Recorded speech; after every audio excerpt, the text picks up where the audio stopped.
Existe um golpe muito difundido no mercado que é o golpe da falsa redução de parcela, ou falsa redução de juros, ou falso cancelamento de dívida, onde a pessoa que entra em contato com o cliente se apresenta como um agente bancário, como um correspondente do banco, ou como o próprio gerente do banco, e diz assim: olha, você tem direito aqui a reduzir a dívida que você já tem com o banco. Está no ar o Landmark Podcast. Cada episódio um marco que coloca você um passo à frente. E hoje nós estamos aqui com uma estreia. Nosso primeiro convidado, ou melhor, nossa primeira convidada. Então, assim, esse episódio vai ficar para a história do nosso podcast. Afinal, a primeira convidada que esteve fazendo parte dessa bancada. Então eu vou pedir para o meu amigo aqui de bancada apresentar e falar um pouco quem é a convidada e sobre o que ela vai falar. A nossa convidada, Everton, ela é extremamente especial porque ela estudou com a gente, nossa amiga, né? Então estudamos juntos, sou sócio dela e sou seu sócio, então eu estou aqui junto com mais amigos na bancada. Ela que é sócia da Schaefer e Souza Advogados Associados, sócia da Terra Advocacia. Ela que tem mais de uma década de operações bancárias, conhecimento no setor bancário, agente de crédito. Ela tem um canal no YouTube com mais de 30 mil inscritos. Olha quantas cabeças, né? Vai demorar pra gente chegar nesse nível, mas a gente vai chegar. Com a ajuda da doutora Suzane. Com mais de 30 mil inscritos falando sobre golpes bancários, direito bancário, talvez a maior referência ou uma das maiores do Brasil, do YouTube, nesse segmento. E acima de tudo, minha sócia, minha amiga, doutora Suzane. Olá pessoal! Tô muito feliz de estar aqui, muito feliz, porque, gente, que honra é estar no começo das coisas. É uma grande honra, especialmente por eu conhecer o Everton, o Dr. Cristiano, e respeitá-los, acima de tudo. Não só como sócio e, né, parceiro de negócios, porque o Everton também é nosso contador, mas como amigos. São pessoas que eu admiro e que eu respeito, e é uma grande honra estar aqui. Um pouquinho nervosa, Suzane? Ah, sempre, né? Primeiro podcast também? Primeiro podcast. Olha, então a gente tem a primeira convidada pro primeiro podcast dela. Tudo a primeira. Poderia ter até umas palmas aqui, se tivesse, né? Umas palmas aí pra gente colocar na edição. Então vamos conversar um pouquinho sobre golpes bancários, Suzane. Algo da rotina. Você é especialista nisso, você é especialista nesse assunto. Suzane, como é que tu entrou nesse mundo? Primeiro lugar, como é que você entrou nesse mundo do bancário, dos bancos? Após eu fazer o camp, né, eu fui uma menor aprendiz ali, eu acabei migrando para essa área, começando a trabalhar numa correspondente bancária. Então, eu já estava no meio bancário, trabalhando do outro lado, né, para os bancos, prestando serviços aos bancos. Precisei me certificar, porque para poder atuar nesse nicho, você tem que ter uma certificação. No caso, a minha certificação é a completa. E a partir dali, comecei a entrar nesse meio do bancário. Só que, até o momento, como uma agente de crédito, operando para os bancos. Tá, nessa parte aí você vendia, né, produtos bancários. Vendia. Então você conhece bastante sobre produtos bancários. Sim, desde a sua formação. Desde o início. Desde a formação do contrato. E essa parte, então, quando é que você percebeu essa parte de golpes, assim? Falou, poxa, tá, o pessoal, eu sou advogada agora, né? Fala um pouquinho também da sua jornada da advocacia, um comecinho aí, dessa parte de golpes, parte do banco, como é que você alinhou uma profissão com a outra, como é que você foi fazendo? É tudo muito conectado, Cristiano. Por quê? Mesmo quando eu era agente de crédito, eu já era uma referência de ajuda. Então, muitos clientes já vinham pedir ajuda. Suzane, socorro, não tô entendendo. E aí, eu começava a ajudar alguns clientes. Os que faziam a operação conosco, na empresa que eu trabalhava, que é uma empresa muito correta, né? Nunca tiveram problemas. Mas vinha gente de outros lugares com problemas. Então, ali eu já tinha essa percepção. Quando eu me formei, né? Então, me formei, passei na OAB. Eu já fui direto advogar, porque era o meu sonho, era o que eu queria fazer. As pessoas que eram meus clientes nos empréstimos me seguiram. Só que aí elas continuavam trazendo os mesmos problemas. E aí agora eu tinha ferramentas para auxiliar. Então foi muito natural. Eu não procurei atuar no direito bancário. O direito bancário se apresentou a mim como algo, uma necessidade. E aí eu comecei a atender um cliente, 2 clientes, 3 clientes, e um indicava o outro, porque conforme você vai conseguindo ajudar, as pessoas ficam gratas e começam a te indicar. E aí, uma hora eu tinha muito mais clientes de direito bancário do que de qualquer outra área. No começo da advocacia foi muito interessante, porque realmente a gente começou, eu, você, né, você já contou essa história, sem padrinho nenhum, gente, na advocacia, só a OAB e um sonho, né? Então, quando eu me formei, eu tive que fazer várias escolhas para poder viver o que eu queria viver. Eu tive que pedir demissão, para começar, da empresa que eu estava, registrada, né, mais de 6 anos de casa, estabilidade ali, para poder buscar fazer estágio. Fiz estágio na Defensoria Pública aqui de Guarujá, já tinha feito também um período de aprendiz no fórum, para poder ter o quê? A prática, porque a prática a faculdade não te dá. Ela só te dá a teoria. Então, eu já tinha o quê? A experiência da área comercial, com vendas, com os contratos, e uni isso à experiência prática de uma vivência de estágio. Quando eu finalmente consegui ali, né, terminar a faculdade, eu já tinha passado na OAB, porque eu sou ansiosa. Eu não queria nenhum empecilho. Eu falei, não, já tinha gente me esperando. Eu falei, já tinha gente esperando eu pegar a OAB para protocolar o processo que eu já tinha ali e deixar engatilhado com o pessoal, porque eu não poderia advogar. Mas eu falava, olha, se você puder esperar, se o teu problema puder esperar, daqui 3, 4 meses eu vou estar com a minha OAB, né? No caso, né, formada e com a OAB. Então teve gente que esperou. Quando eu peguei a OAB, Cris, já tinha gente esperando para eu protocolar o processo. No primeiro dia de OAB, na primeira semana ali, já foram vários processos protocolados do pessoal que estava esperando. Então, foi assim que eu comecei. E aquela coisa, um cliente puxa outro, a gente vai conquistando as coisas aos poucos. Não, tinha escritório, atendia em café, supermercado. Aonde o cliente quisesse me encontrar, eu estava encontrando. Se Dona Maria falasse, Suzane, te paga um pastel na feira. Lá estava eu, com o caldo de cana, entendeu? Eu acho uma coisa muito legal na fala da Suzane. E quando ela foi falando sobre a jornada do direito bancário e na parte, né, da operação do crédito bancário, ela falou uma coisa que é muito importante para quem quer empreender, mesmo que na época ela não estivesse empreendendo. Falou, olha, eu comecei a ajudar as pessoas. Ah, sim. Porque quando a gente monta um negócio, o negócio ele existe justamente para que a gente possa levar soluções para as dores das pessoas. Então, quando eu monto um negócio pensando que eu montei o meu negócio porque existe uma dor no mercado, existe algo que não está sendo atendido como deveria, isso é a visão de quem quer empreender. Porque quando você monta um negócio pensando no dinheiro que você vai ganhar diretamente com relação a isso, você não vai ser feliz com aquilo que você está fazendo e você não vai conseguir dar o seu melhor. Né? Isso é muito verdade, Everton. Tem uma frase que é minha, até autoral. Inclusive, gente, visitem meu perfil lá do O Pensador. Eu fiz questão de criar um perfil no Pensador. Eu acredito que de vez em quando eu tenho uns pensamentos, eu jogo lá. Pra ninguém falar que a frase não veio de mim. Pra já registrar. E é o que eu sinto, de fato, né? Se o teu propósito de vida não envolve ajudar outras pessoas, não se admire se a tua vida não for tão boa quanto você gostaria que fosse. Porque a verdade é, quem procura advogado, Cris, na nossa vivência, a pessoa tem um problema. Ela não tá procurando a gente por esporte. Ela tem uma dor. Se você não conseguir focar em resolver essa dor, você tá advogando errado. É. Exatamente. E assim, eu acabei esquecendo, tá? Como a Suzane falou, eu lembrei. Então você que tá nos acompanhando, não esquece de se inscrever no canal, né? Ativar o sininho das notificações. Engaja aí, escreve aí o que você achou, sugestão de temas e manda pelo menos para um amigo aí se fez sentido para você o que a gente tá conversando aqui. E esse episódio, ele é muito importante para quem tem mais idade, Everton. Sim. Por quê? Porque como a gente está falando de um problema, a gente está falando de um problema sério, que é justamente os golpes bancários. Sim. E os golpes bancários no Brasil, eles só crescem. Por que eles só crescem assim? Um pouquinho da sua opinião. Queremos ouvir um pouco da opinião da Suzane. Por que cresce tanto assim? Na sua visão, Suzane, um pouquinho assim. Tem muitos motivos. Tem fatores sociais, por óbvio, né? Fatores econômicos, mas eu vou falar de um fator que para mim foi o divisor de águas, né? De 2020 para cá. A pandemia. Na pandemia, muita gente que tinha profissões definidas já teve que se adaptar, porque muitas profissões não puderam continuar naquele momento, a atividade econômica, né? Por conta do lockdown. E para os golpistas, para os estelionatários, não foi diferente. Não que eles tiveram que mudar de profissão, não. Eles tiveram que se aperfeiçoar. Então, o crime que já era organizado se tornou altamente organizado. Pessoas que praticavam golpes mais voltados a uma atuação presencial também tiveram que ir para o digital. E a grande verdade o brasileiro ele foi jogado no digital sem estar preparado.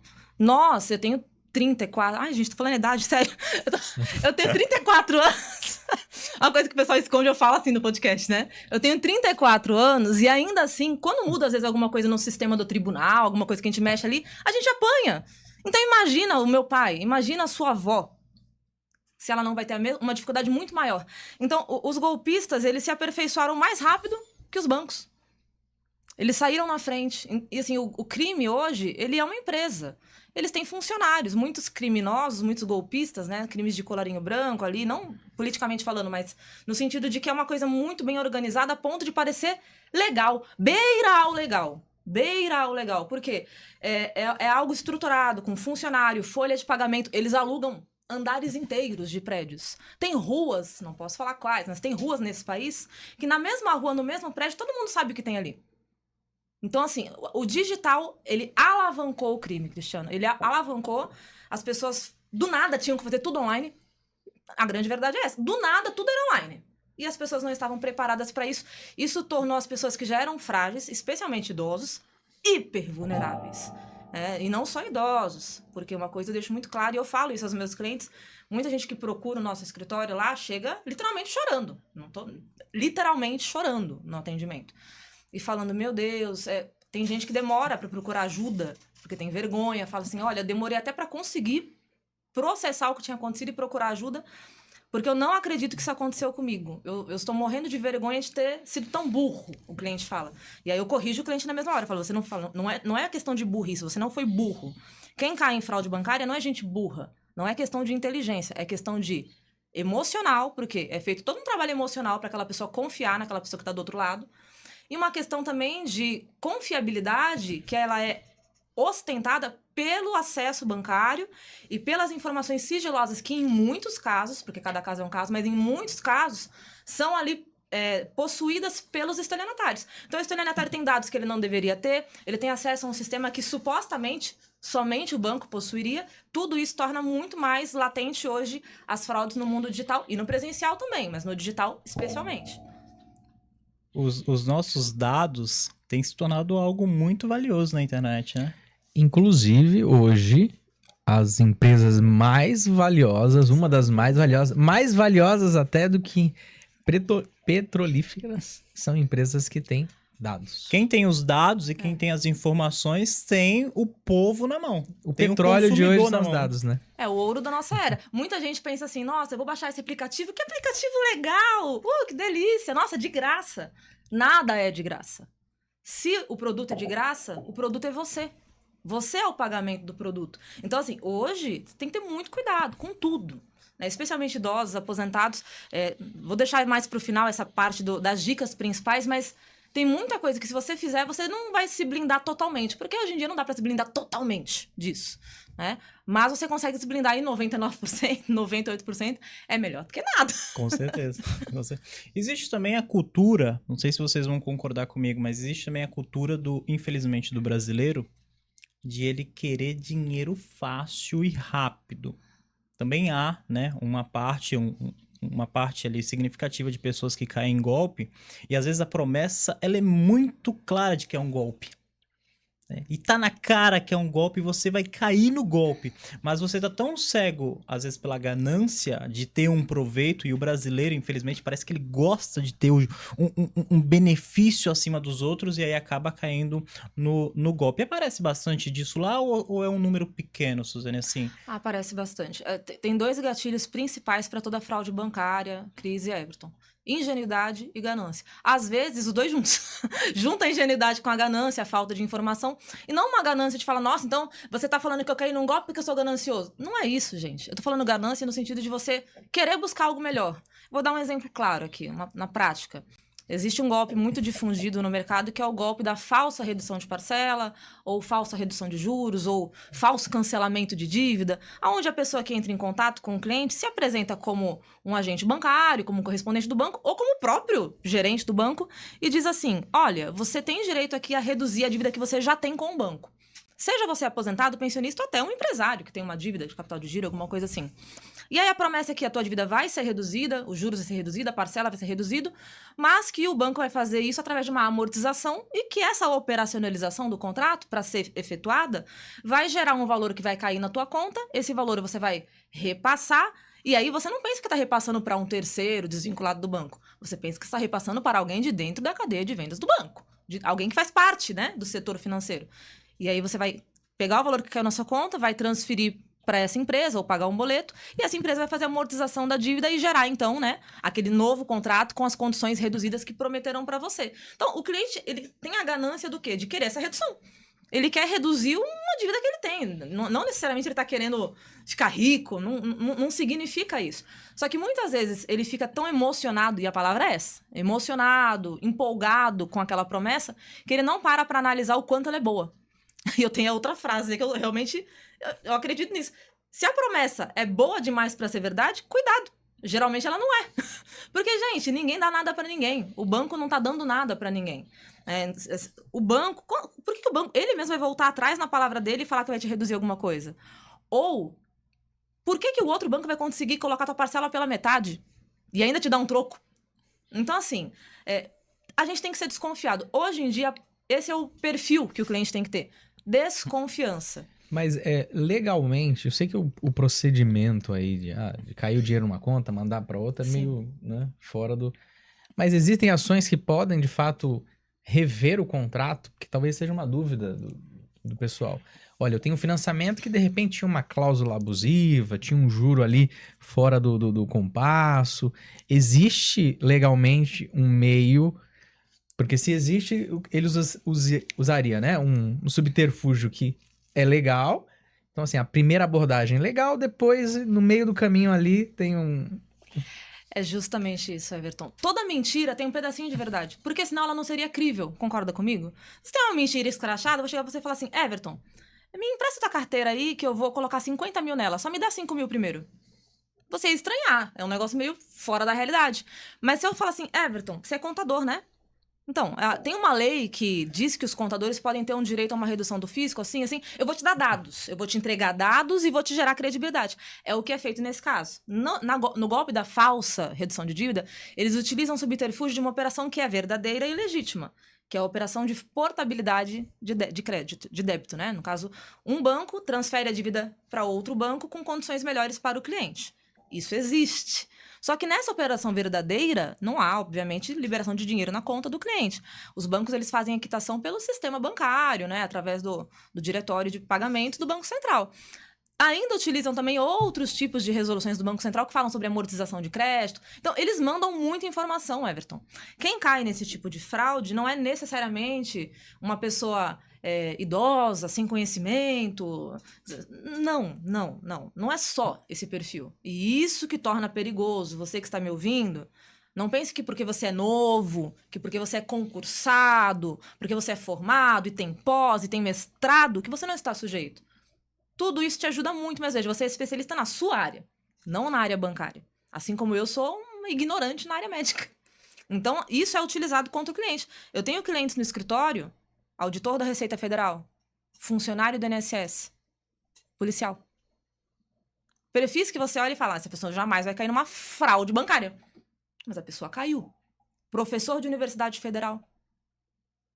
Isso, eu tô falando não pra desmerecer as pessoas de falar, tá vendo? E ainda assim caiu. Não é isso. É pra você entender que ninguém está livre, porque quando eu olho como a fraude foi perpetrada perante essas pessoas, eu falo, meu Deus do céu, se eu não fosse especialista, eu também teria caído. Porque são muitas informações verdadeiras. É tela de print, é print de tela do banco. É resolução. Manda um monte de artigo pro cliente. E o cliente, nossa, não tem como isso não ser verdade. E outra, você fala assim, então uma fraude que ela é muito bem montada, e já chama a pessoa e ela cai no mesmo dia? Não, eles têm paciência. Tem pessoas que caíram na fraude depois de 1, 2, 3 meses negociando com a empresa. E outra, pirâmide financeira no sentido assim de... Eles enganam um cliente, geram um benefício... Olha o nível da coisa, Everton. Tem cliente que nesse golpe da falsa redução de parcela, casos reais, tá? Chegaram pro cliente, pessoa concursada, olha, você tem direito a uma redução, tua parcela que você paga, por exemplo, no Banco do Brasil é R$3.000, o banco, por exemplo, PAN, consegue reduzir para 2.100. Vamos fazer? Vamos fazer. Geram para o cliente ali um contrato falso, frio, às vezes até falsificado, com o logo do banco e tudo mais, uma promessa, mandam um link para o cliente, e aí que mora o perigo. O link que eles mandam não é da portabilidade, É um link de um novo contrato. Se o cliente se atentar, ele olhar o que está escrito lá na telinha de confirmação da contratação digital, ele verá que é um novo contrato. Se eventualmente o banco ligar para o cliente para fazer uma confirmação, o banco falará que é um novo contrato. Mas o negócio é tão profundo emocionalmente falando que eles conseguem convencer o cliente que isso é normal. Não, Everton. Sabe o que é? É que o banco disse que é novo, porque é novo, né? Porque você estava como cliente do Banco do Brasil. E agora você é um novo cliente do Banco Pan. E aí o cliente, não, vai lá, formaliza, cai o dinheiro na conta, digamos que caiu na conta do cliente lá R$80 mil. Ele transfere esses 80 mil pro golpista, ou até transfere menos, transfere 70, 10 mil é o teu troco, que você tem direito porque a gente reduziu os teus juros. Aí você pensa, então aí, a partir daí ele percebe que foi vítima da fraude? Às vezes não. Às vezes esse cliente, pessoal que está em casa, vai ser induzido a pensar que ele está numa situação verdadeira durante 1, 2, 3, 4, 6 meses. Sabe por quê? Porque eles não querem, Everton, só aquele cliente. Eles querem o setor inteiro que ele trabalha. Então, no primeiro mês, na hora que o cliente vê que tem alguma coisa errada lá no extrato de consignação, no portal do consignador, ele vai falar, opa, eu estou olhando aqui, a parcela que vocês disseram que ia reduzir para 2.100 apareceu. Está aqui no Banco Pan. Mas a parcela do Banco do Brasil ainda não saiu. O que aconteceu? Aí o golpista fala, não, senhora Everton, é porque o banco demora um pouco para fazer essa transação, porque veja que foi um desconto agressivo que nós demos. Mas, tanto, né, é assim que não se preocupa não que a gente vai estornar essa parcela para o senhor. Aí a empresa devolve para o cliente R$3 mil no primeiro mês. No segundo, o cliente fala, se fosse fraude, não ia me devolver, não ia me estornar. Olha o nível que o negócio chega nesse tipo de fraude. Aí a pessoa toda feliz, aí ela chega no setor dela, que ela trabalha, ou pros amigos aposentados, e fala assim, gente, eu fiz um negócio maravilhoso. A minha parcela caiu de R$3 mil para 2.100.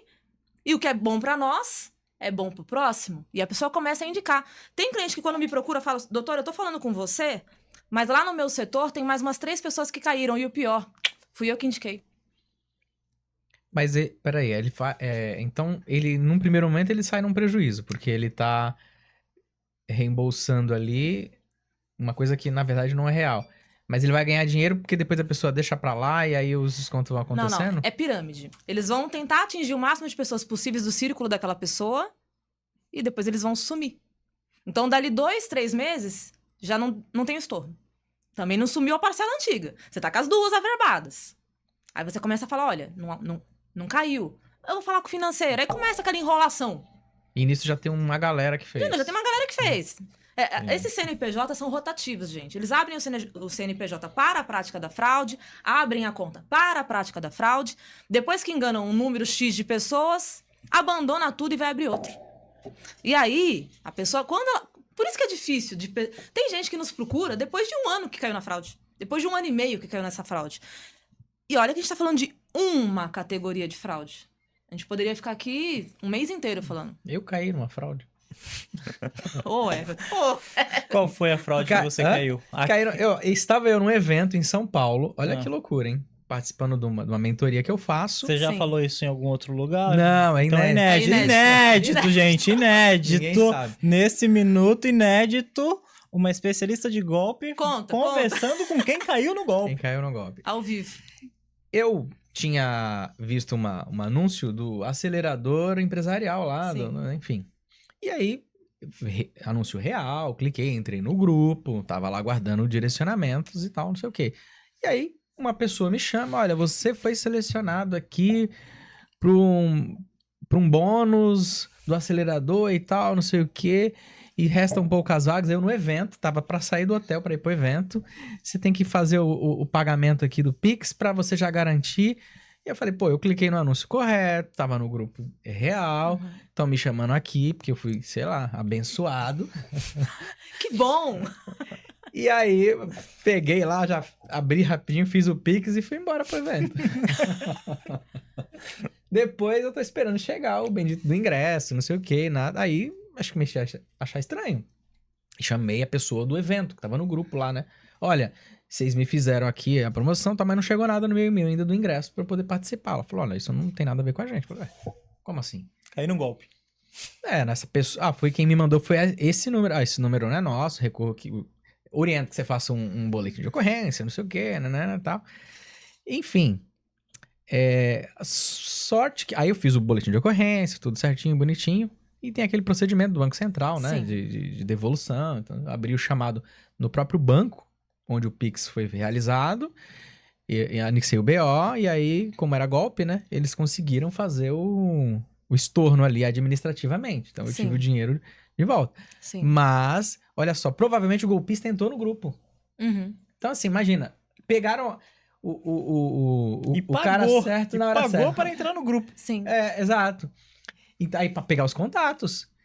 E aí, olha a situação. Eu com pressa, saindo do hotel pra ir pro evento, eu estava no grupo, enfim, tudo fazia muito sentido. Fiz o bendito do Pix, não era muita coisa, mas acabei caindo dentro de um golpe recente. Agora tem alguns meses que isso aconteceu. E isso que aconteceu contigo, eu conheço outra pessoa que passou por algo muito similar e é o que o Cristiano falou. Eles entram no grupo justamente para ter acesso aos telefones. E aí entra, é que você conseguiu resolver e provavelmente, ainda que não tivesse conseguido, tem que avaliar o valor que você perdeu para ver o custo-benefício, né, de uma ação judicial, mas há discussão aí. Porque a partir da hora que a empresa ela coloca determinado número de clientes num grupo onde um tem acesso ao telefone do outro, a própria empresa escolheu, ela assumiu o risco de expor os contatos dos clientes uns aos outros.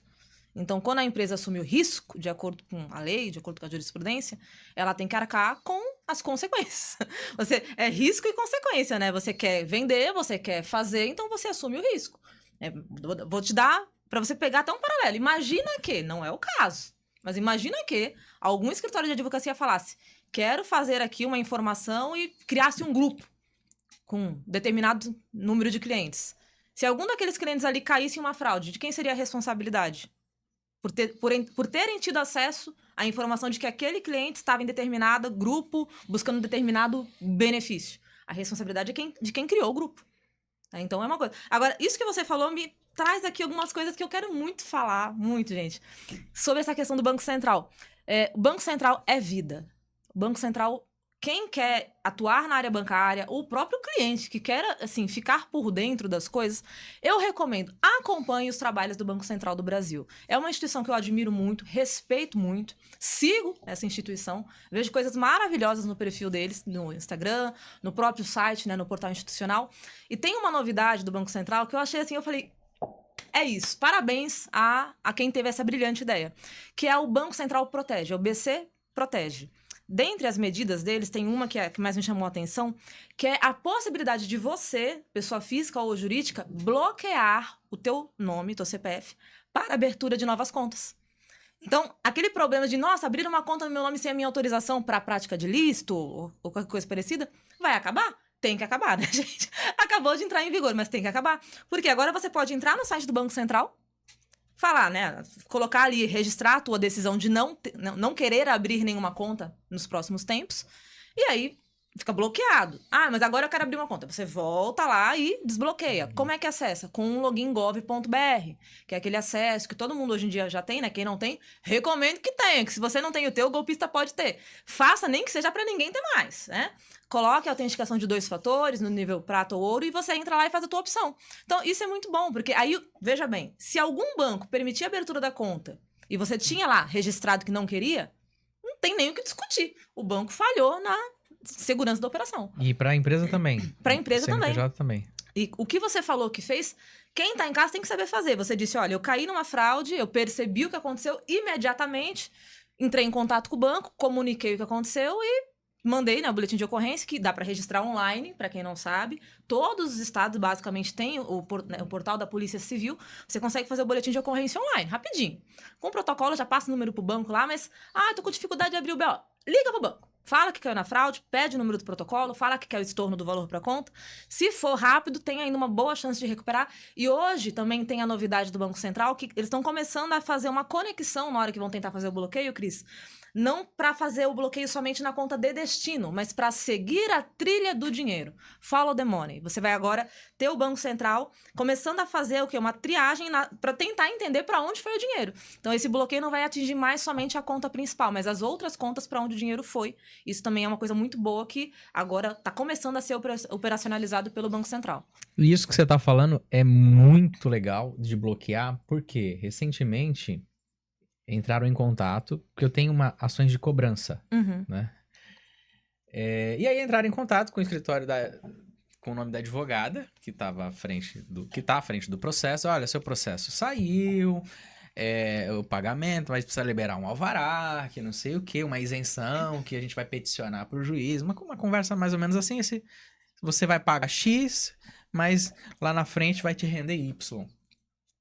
Aí eu não sou bobo, né? Comecei a olhar assim, isso aqui tá meio estranho. Mas falei, então me passa aí a guia para eu pagar. Não é a guia, é o Pix, é o Pix.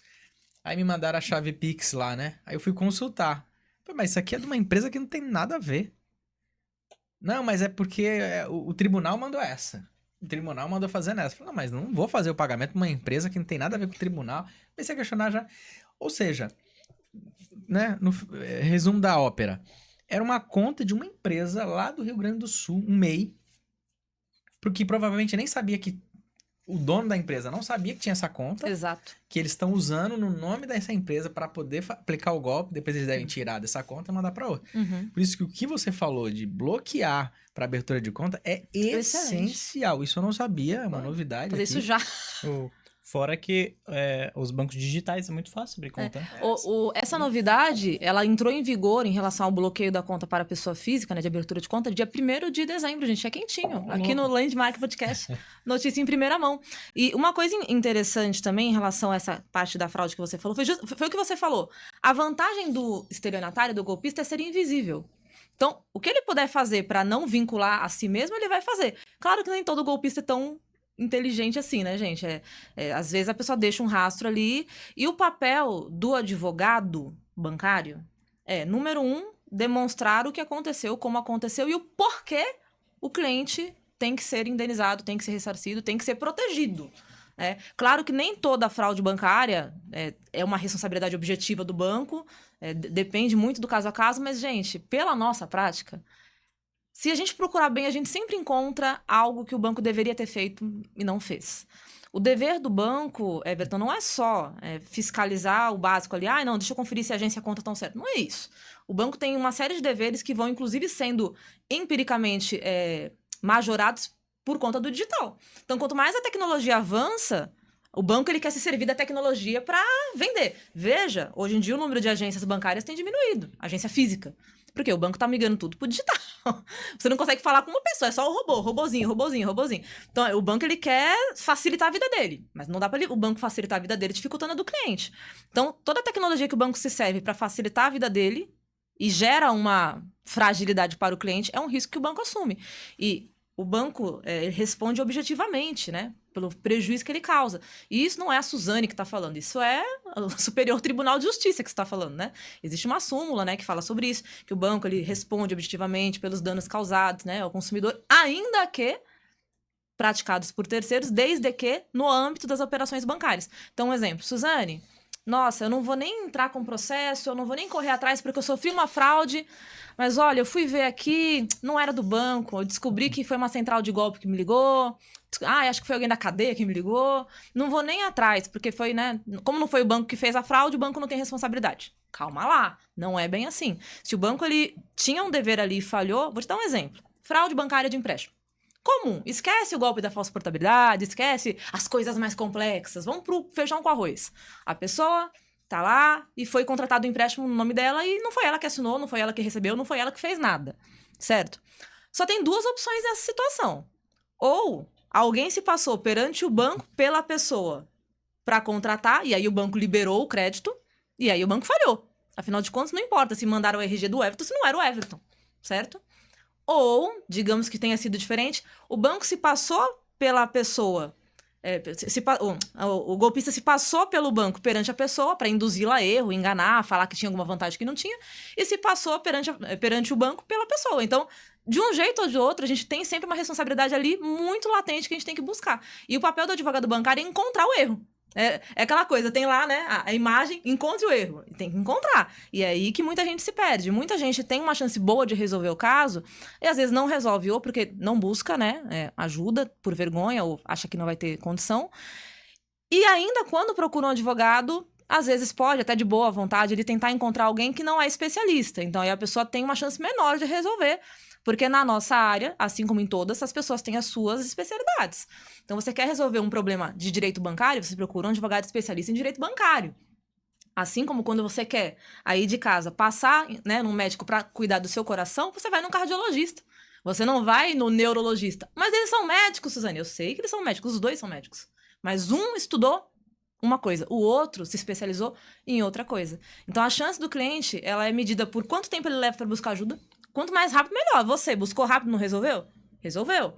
O tempo que ele leva para buscar ajuda, as provas que ele tem do que aconteceu e o terceiro pilar, o advogado que ele contrata. Isso é determinante para a chance dele de resolver o problema. Normalmente, quando se move uma ação nesses casos, por exemplo, onde você... Nesse caso aqui, você não consegue identificar o golpista. Uhum. Então, a via é tentar identificar se houve uma falha por parte do banco, e aí quem é processado é o banco. Exatamente. O bom advogado bancário, ele tá sempre buscando o quê? Entender quem são os responsáveis. Não é que ele tá sempre tentando responsabilizar o banco. Não é sobre isso. Mas vamos combinar que se a pessoa sofreu uma fraude Pix, por exemplo, a chance dela recuperar esse valor contra o golpista, que ela nem sabe quem é, por sinal das contas, é muito baixa. Né? O golpe é feito para você não encontrar quem fez. Né? Às vezes, como você falou, quando vai lá na ponta para ver de quem é a conta, aonde caiu o dinheiro, é do Everton, contador, que também é outra vítima da fraude, porque abriram uma conta no nome do Everton. Aí pro advogado é bom, que eu tenho 2 clientes, o meu e o outro que eu encontrei. Mas não é só isso, né? A gente quer realmente resolver.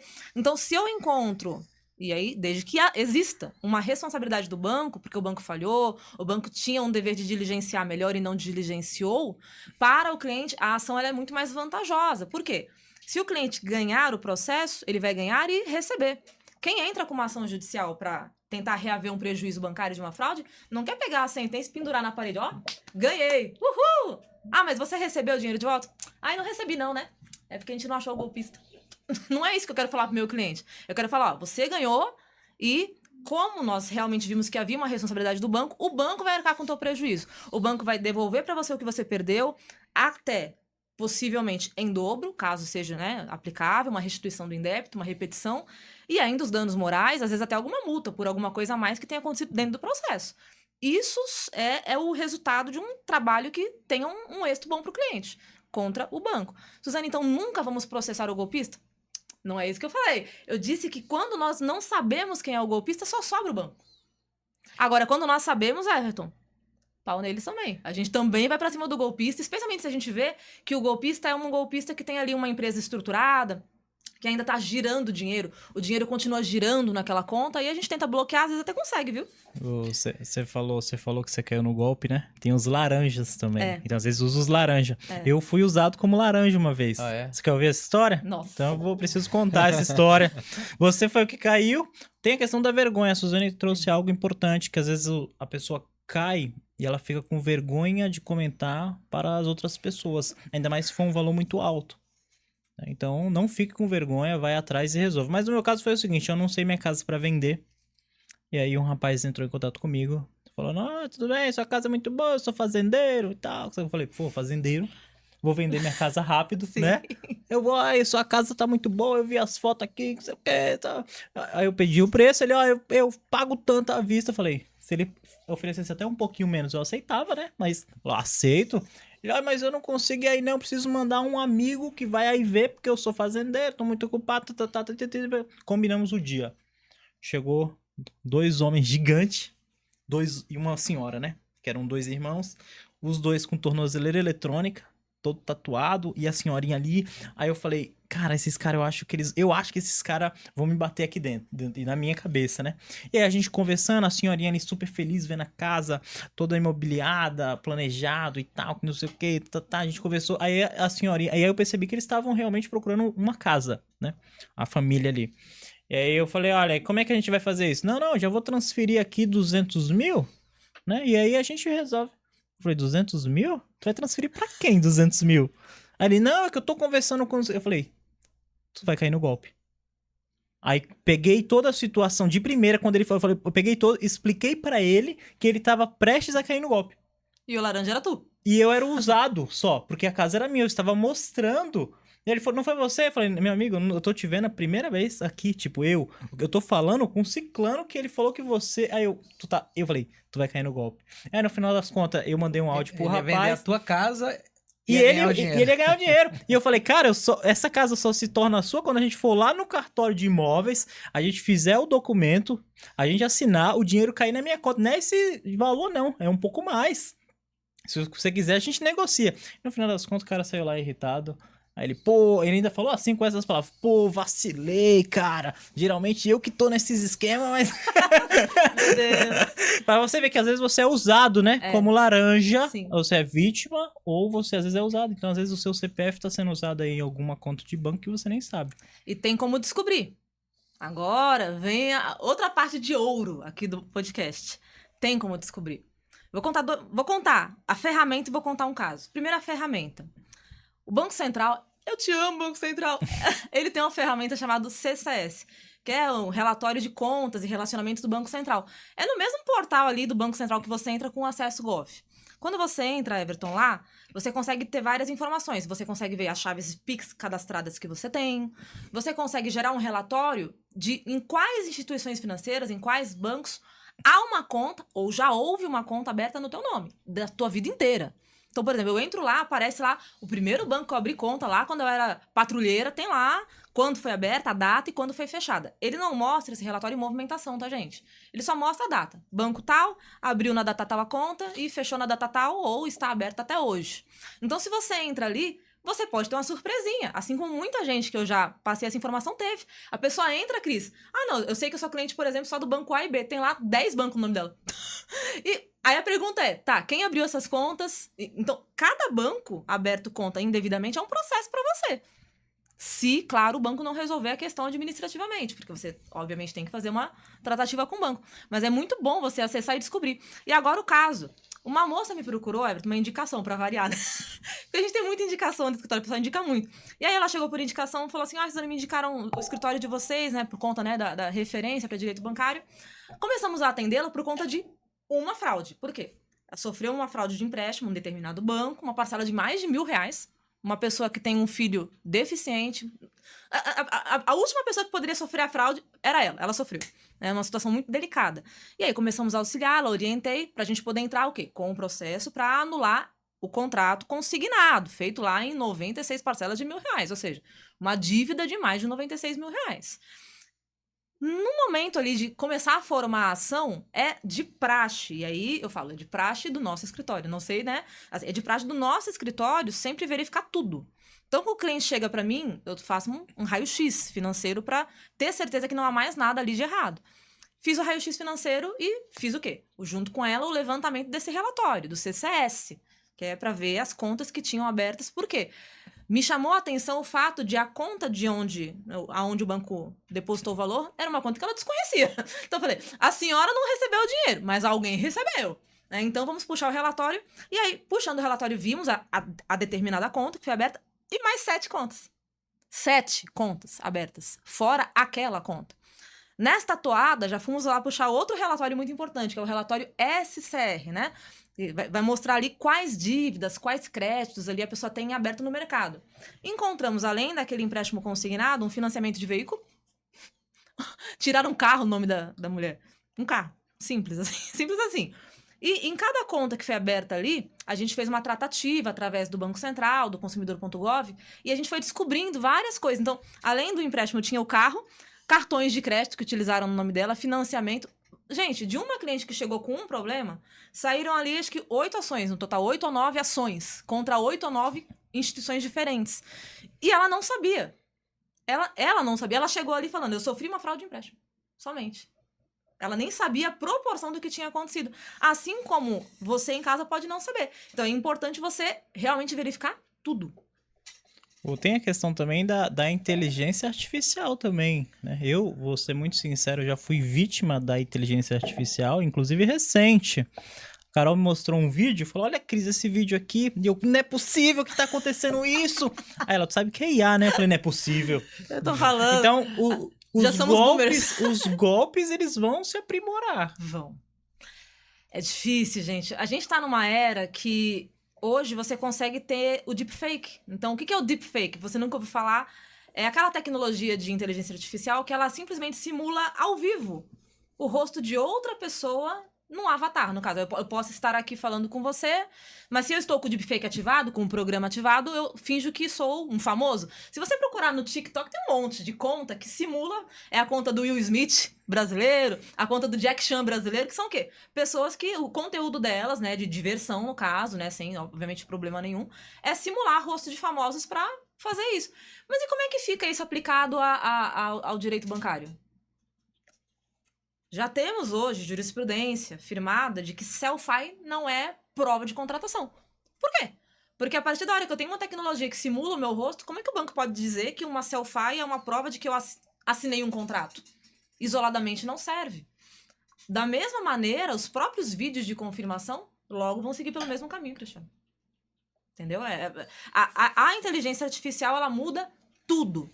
E aí, quem tem que correr para se adaptar não é somente a população. Os bancos têm que correr para criar novas formas de verificação que possam ser validadas no judiciário. Então, tem os dois lados disso. A pessoa ela tem que se proteger muito. O que eu recomendo aos meus clientes? Número 1, cuidado com as selfies.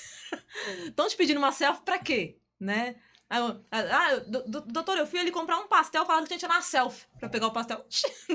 Calma, né? Eu vi um que o pessoal era agente da dengue com crachá, né? Era agente da dengue com crachá, né? Entraram na casa, falaram, olha, jogaram pozinho na casa. Aí falou, assina onde? Não, a assinatura agora é uma digital. foto. E na verdade a foto era pra validar um empréstimo no nome daquela pessoa que precisava da foto. A mesma coisa o golpe da cesta básica, o golpe do CRAS, batem na tua porta, dona Maria, tem uma cesta básica aqui pra você. Aí a dona Maria, não, mas pra mim, sim, que é aqui do Centro de Referência e Assistência Social aqui da sua cidade, a gente tá entregando uma cesta básica final de ano, Natal, né? Então, a prefeitura se alguém quiser mandar pra gente aqui a gente aceita, a gente aceita. E não sem selfies e fotos. Exatamente. E aí a pessoa acredita e... mas eu não sou cadastrada em nada. Não, mas é presente. Opa, presente também, filho. Pode mandar. Mas uma dica final, Suzane, que o nosso tempo ali é apertado. Falei que o assunto é longo, né? E é um assunto bom. Cair no golpe, Suzane. Cair. Já foi. Já foi. Tipo o Everton ali, infelizmente, caiu no golpe. Em algum momento o Everton percebeu o que era. Sim. O que a pessoa faz? Sua recomendação como alguém que domina essa área, o que a pessoa precisa fazer, qual caminho, Caiu, ela descobriu que ela caiu. Bom, primeiro, se ela caiu num golpe bancário que envolveu acesso à conta, imediatamente troque essa senha, bloqueie essa conta, comunique o banco, se envolveu Pix, né, acesso à conta dela, para que não venha o prejuízo aumentar. Em segundo lugar, imagina que agora tem uma cena de crime. Você precisa preservar as provas. Então, se houve uma tratativa por WhatsApp, já exporta essa conversa, salve os prints e, a partir da hora que você fizer o contato com o banco, comunica o que aconteceu e peça para que o banco auxilie você. Se foi uma conta, né, uma fraude Pix, para que o banco faça um mecanismo especial de devolução do Pix, que é o quê? A rota que o Banco Central tem para poder tentar recuperar o teu dinheiro. Se foi uma fraude de empréstimo, ligue no banco que fez o empréstimo. Suzane, mas eu não sei qual foi. Olha lá no teu extrato de consignado ou na tua conta que vai aparecer o banco que depositou dinheiro na conta, é ele que vai cobrar você já. Então entre em contato com o saque desse banco e informe, olha, fui vítima de uma fraude, estou de posse do valor, né? Ou então não estou mais de posse do valor e quero cancelar. E muito cuidado, Cristiano. Muita gente sofre fraudes sucessivas. A pessoa cai na primeira fraude, Everton, e tentando resolver ela, cai em outra. Então, se você não souber como fazer isso sozinho, procure ajuda imediatamente. Suzane, eu tenho um filho aqui que pode me auxiliar, fale com alguém de confiança. E a partir da hora que você já não consegue mais ali sozinho resolver, procure um advogado. De preferência, um advogado especialista. Não tem, assim, um limite para não, eu vou procurar advogado só depois que eu tiver tentado tudo. Às vezes, nessa de tentar tudo, você vai tentar a coisa errada e vai se prejudicar. É melhor você ter uma orientação inicial do que você sair atirando para todo lado e, às vezes, até acabar queimando chances de resolver tentando se ajudar sozinho. Tem coisas que são simples. Ligar no banco, pedir um estorno do valor, tem coisas que não são. Por exemplo, você caiu numa fraude bancária porque caiu um dinheiro na tua conta que você não queria. Às vezes, na hora de você tentar cancelar o empréstimo e devolver o dinheiro pro banco, você acaba devolvendo para alguém que não é o banco. Por quê? O golpista que praticou a fraude contra você, ele sabe que você está com dinheiro, ele vai tentar te enganar de todo jeito. Então, como é que você você vai garantir que você está falando com o banco? Às vezes você não consegue sozinho garantir isso. É melhor ter um auxílio. E o mais importante, mantenha calma. Você não é culpado de ter sido enganado, né? As pessoas, elas têm as suas fragilidades. Tem gente que tentam praticar o fraude contra a pessoa o tempo todo e ela nunca cai. Mas naquele dia, naquele momento, ela estava com a cabeça quente, ela tinha perdido um familiar, ela estava doente e ela acaba acreditando. Então não se culpe. Acho que o pior inimigo da vítima de fraude, além do golpista, por óbvio, é o emocional. Tem gente que acaba sendo realmente derrubada emocionalmente e aí você tem 2 problemas, o financeiro e o emocional. E o espírito abatido ninguém levanta. A gente tem que buscar quem pode nos ajudar e ir pra cima. E o que é muito importante, até pro pessoal que tá acompanhando a gente, é o seguinte, como a Suzane colocou. Muitas vezes você vai ter que mover uma ação contra o banco.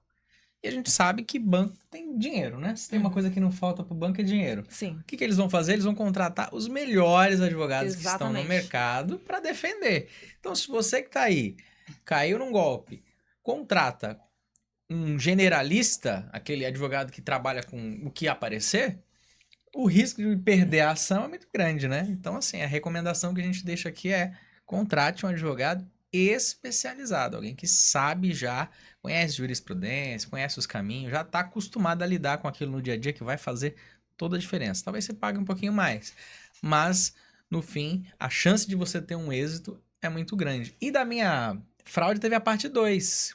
Qual é? Da advogada lá que... Segunda temporada. Isso é rapidinho.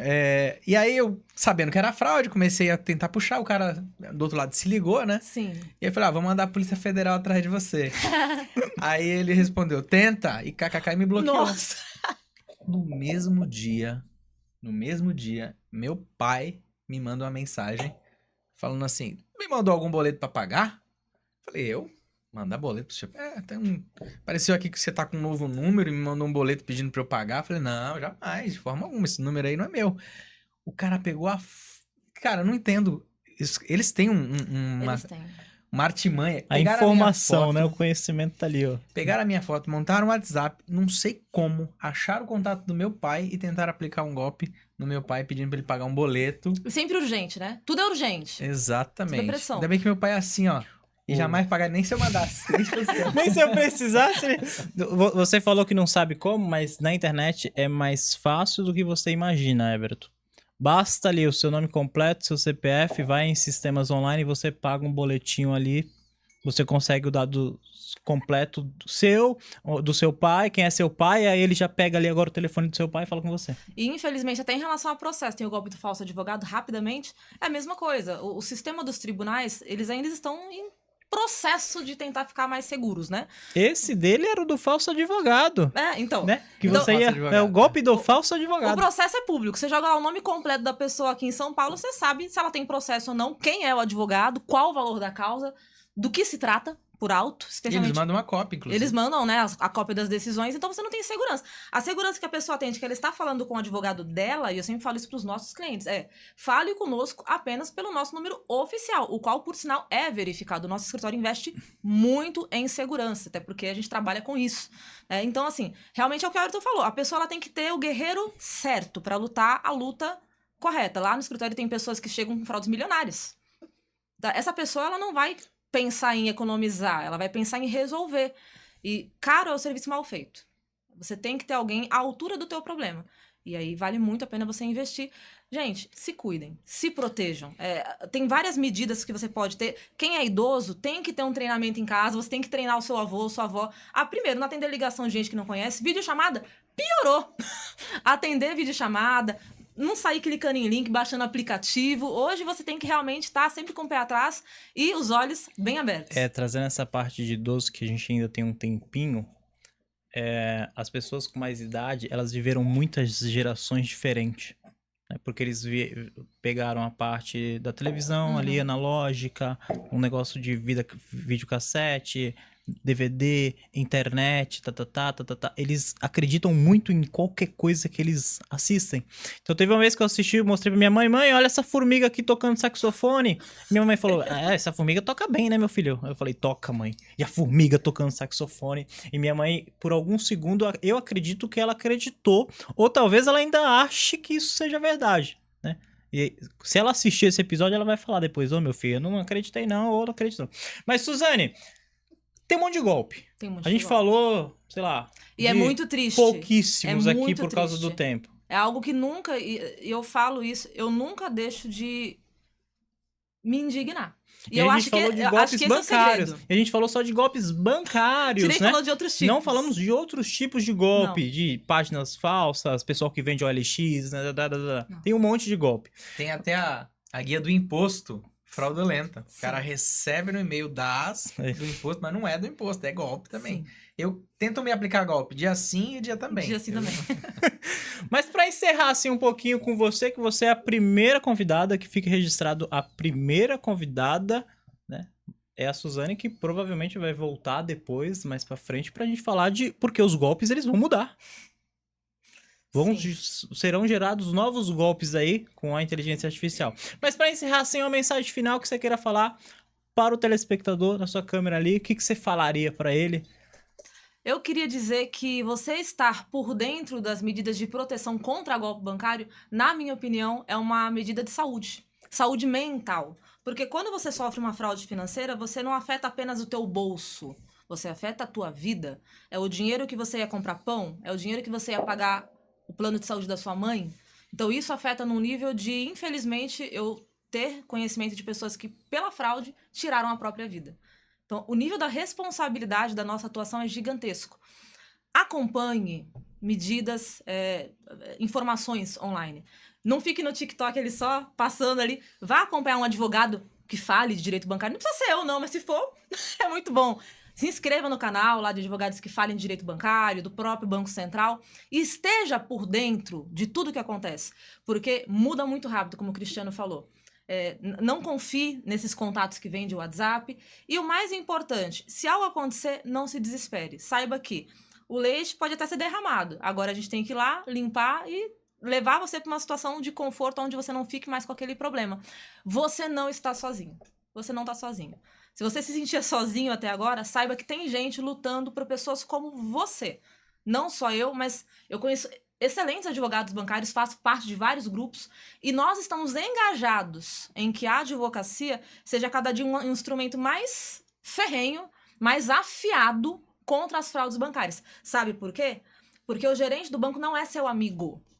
O banco não é seu amigo. Ele te presta um serviço. A hora que o caldo entorna, é o advogado, em todas as áreas, não só na bancária, que vai estar do teu lado para ajudar você a resolver. E advogado que faz um bom trabalho é o advogado que se importa. Quem não se importa com o trabalho, quem não consegue se colocar no lugar do cliente, nunca vai prestar um serviço à altura.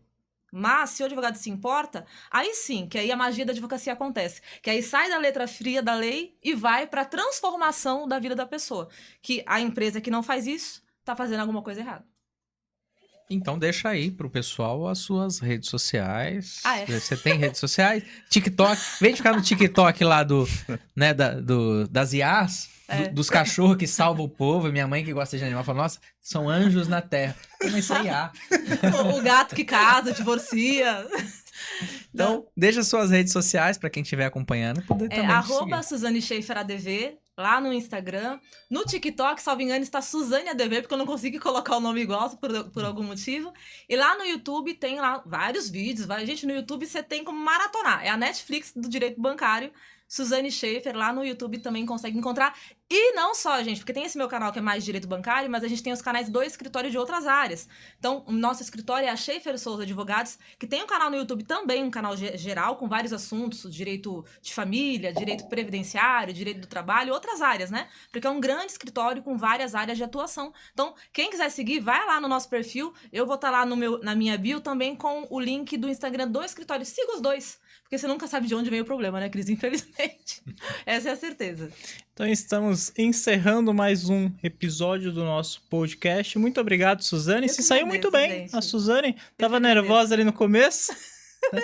Mas esclareceu muitas dúvidas e tenho certeza que vai proteger e vai ajudar muitas pessoas. E que caso alguém tenha caído no golpe, por favor, vai o mais rápido possível buscar ajuda de um advogado de confiança. De preferência da doutora Suzane, que é minha amiga e minha sócia, que eu confio que será um excelente trabalho, mas busque sempre alguém próximo de você. Então, ficamos por aqui.